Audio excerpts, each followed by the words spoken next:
From the 1011 Now streaming studio, this is The Night Beat. Hello, everybody, and welcome to the 1011 Now streaming studio. I'm Madison Pitch. It is Thursday, February 15th, and something we're looking forward to doing with the Night Beat is breaking down a big story from the day. So that's what we're going to do today.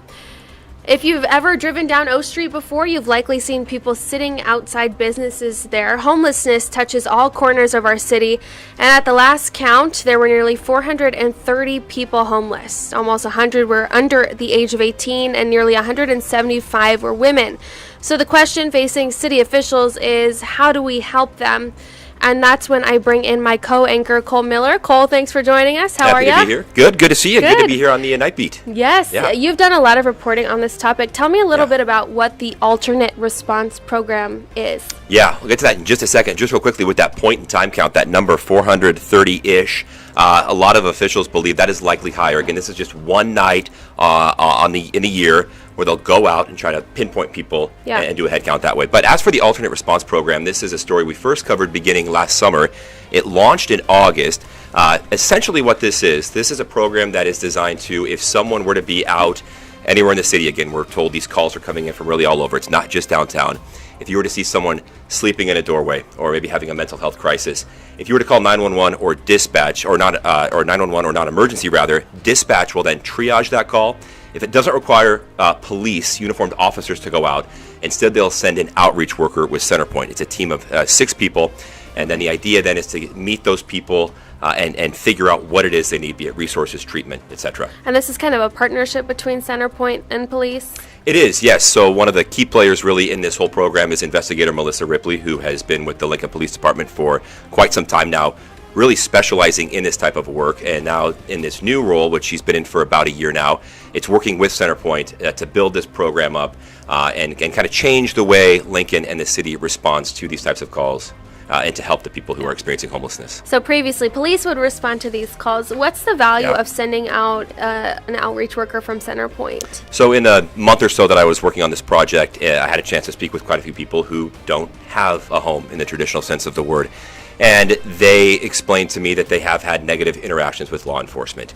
Oftentimes they feel misunderstood. In some cases, they feel put down or maybe ignored. As though their problems are maybe getting swept aside or swept under the rug.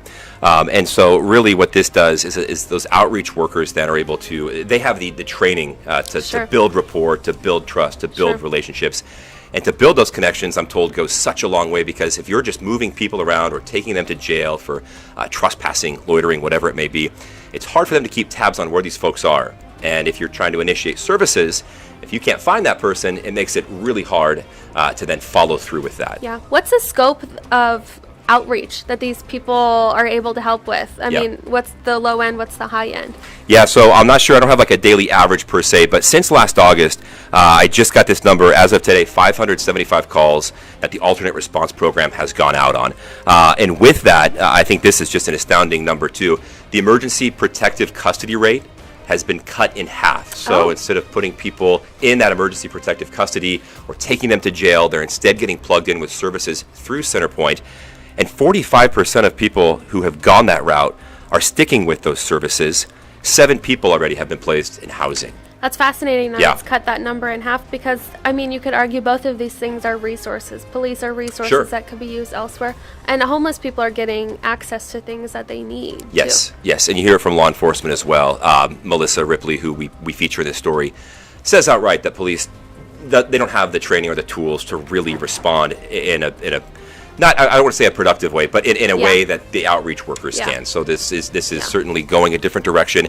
All signs point to it being successful so far. Yeah, and this could be, these outreach workers could help with things from like socks. They could give them socks. They could get them help to mental health. Yeah, absolutely. In most cases, I get the impression that this is not something where you go out on the call and they're immediately going to accept these services. This is something that takes time. So when we went out on a few ride-alongs, actually 3 different ride-alongs, we were mostly doing outreach in the traditional sense. We actually didn't get any calls when we went out, but we met someone in East Lincoln who had a sign. He was trying to get some money from folks as they left a supermarket. We gave him some toiletries, some socks. Some people want food or meals. Temporary housing, a hotel room is also something a lot of people do want, but that's a little trickier. Yeah. I'm told right now that, at least from the Centerpoint side of things, there used to be some hotels and motels here in town that would take folks in for a night or two. That is not necessarily happening anymore. Yeah.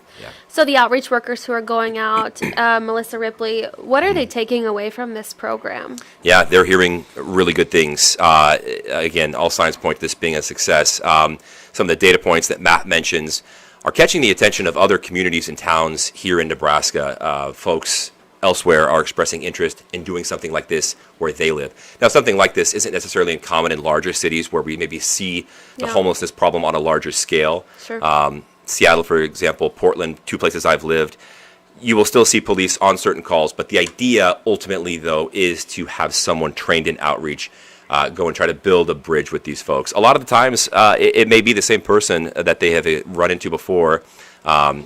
A few times it's someone new, but we're seeing a lot of, I guess, repeat people that they're encountering. I'm curious what you took away. You went out on a couple ride-alongs. You were out on the streets with them, helping people. Yeah. What was it like for you? What were your takeaways?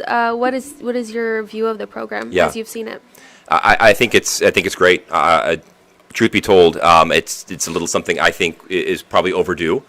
Again, that 430 or so number, likely higher. It's just so hard to pinpoint an exact number. Yeah.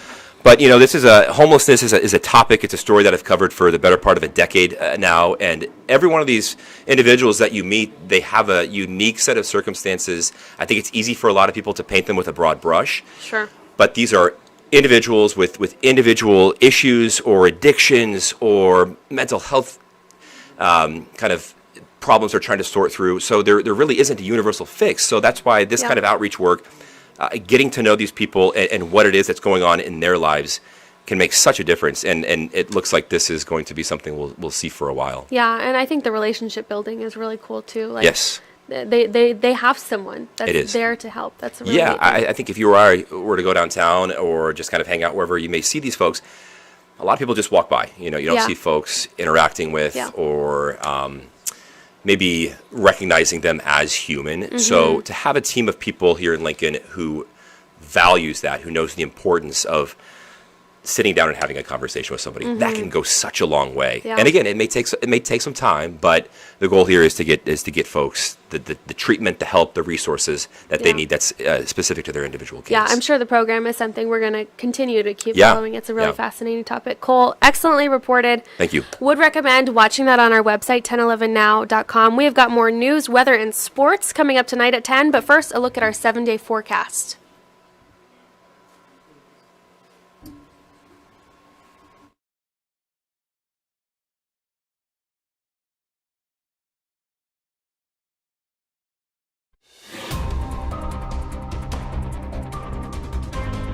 You've been listening to The Night Beat. Watch, listen, and stream on the 1011 app on YouTube or wherever you get your podcasts.